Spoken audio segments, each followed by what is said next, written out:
Salam Gloria. Kembali lagi berjumpa dengan saya Hieronymus Martin dari distrik Bandung Raya di renungan singkat Senyum Pagi TSTM. Senyum pagi membawa sukacita di kedalaman hati. Pada pagi hari ini saya akan membawa renungan singkat yang diambil dan direfleksikan dari ayat Lukas 5 ayat 17 sampai dengan 26. Dan saya tertarik mengambil ayat dari ayat 20 sampai dengan ayat 23. Ketika Yesus melihat iman mereka, berkatalah Ia, "Hai saudara, dosamu sudah diampuni." Tetapi ahli-ahli Taurat dan orang-orang Farisi berpikir dalam hatinya, "Siapakah orang yang menghujat Allah ini? Siapa yang dapat mengampuni dosa selain daripada Allah sendiri?" Akan tetapi Yesus mengetahui pikiran mereka, lalu berkata kepada mereka, "Apakah yang kamu pikirkan dalam hatimu? Manakah yang lebih mudah mengatakan, dosamu sudah diampuni, atau mengatakan, bangunlah dan berjalanlah?" Kenapa saya mengambil ayat ini, terutama di ayat 21, di mana ahli-ahli Taurat dan orang-orang Farisi berpikir di dalam hatinya, "Siapakah orang yang menghujat Allah ini? Siapa yang dapat mengampuni dosa selain daripada Allah sendiri?" Mereka masih mensangsikan, tidak yakin akan kehadiran Yesus yang dapat menyembuhkan orang-orang yang datang kepadanya. Pagi ini saudara, kita bicara tentang kuantitas versus kualitas. Ada di sebuah perkebunan murbei pada suatu ketika, seekor laba-laba yang menyombongkan dirinya dengan mengatakan bahwa tenunan sarangnya yang cepat dan menghasilkan kualitas sarang yang sangat banyak. Ia mengejek ulat sutra yang kebetulan ada di situ. Ia membandingkan hasil tenunannya. "Hai ulat sutra, lambat sekali kau kerja.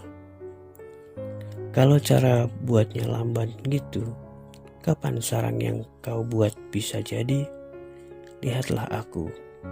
Dalam waktu singkat saja, aku dapat menenun tenunan yang hampir tak terhitung banyaknya."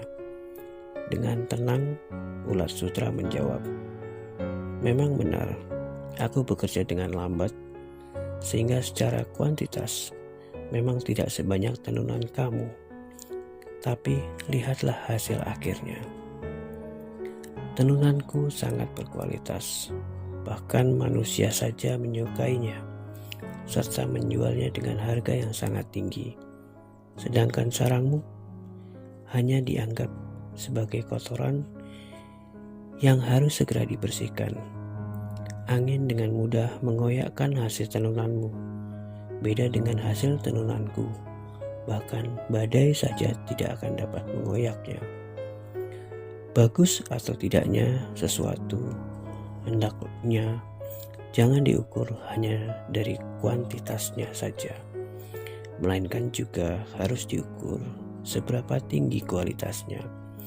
Dan kualitas ini justru jauh-jauh lebih penting. Laba-laba pun terdiam dan pergi entah kemana, dan ulat sutra kembali meneruskan pekerjaannya. Di dalam benaknya, ulat sutra sebenarnya berpikir juga, hari ini saya belajar satu hal juga. Jika kita tidak bisa memahami keputusan orang lain dalam melakukan sesuatu di hidup mereka, sebaiknya kita jangan terlalu cepat menghina atau menyalahkannya, sebab nanti malahan kita yang akan dipermalukan. Kerja lambat tidak selalu buruk, yang kerja cepat belum tentu baik. Memang yang terbaik adalah jika kita bisa bekerja dengan cepat, menghasilkan kuantitas atau jumlah yang banyak dan berkualitas tinggi. Tapi jika tidak bisa, paling tidak, setidak-tidaknya harus berkualitas tinggi. Bicara soal kehidupan juga sama. In the end, it's not the years in your life that count. It's life in your years. Abraham Lincoln. Nilai kehidupan manusia bukanlah terletak pada panjang atau pendeknya usia. Apa artinya usia yang panjang jika sebagian besar waktunya diisi oleh kesedihan, kemarahan, dan semua hal yang negatif? Tidak ada kualitas hidup yang membuat kita hidup bahagia, sehat, dan damai. Kualitas hidup jauh lebih penting dari kuantitas usia kita. Sebab itu, ketika Tuhan masih terus menambah kuantitas usia kita, isilah setiap hari hidup kita dengan kegiatan yang positif dan tingkatkan kualitas hidup kita. Usahakan untuk terus sehat secara jasmani, rohani, emosional, dan mentalitas. Isilah waktu kita dengan menyeimbangkan hal-hal tersebut di atas, agar kualitas hidup kita semakin hari semakin meningkat. Inilah iman yang Yesus sendiri tunjukkan kepada orang-orang Farisi, sehingga waktu yang mereka gunakan dalam berdoa menghasilkan kualitas yang tinggi sekaligus kuantitas doa-doa yang mereka laksanakan. Demikian yang bisa saya sampaikan di pagi hari ini. Semoga kita semua bisa melalui situasi pandemi ini dengan ketenangan jiwa dan mencapai kualitas dalam kehidupan dan iman Kristiani. Deo gratias.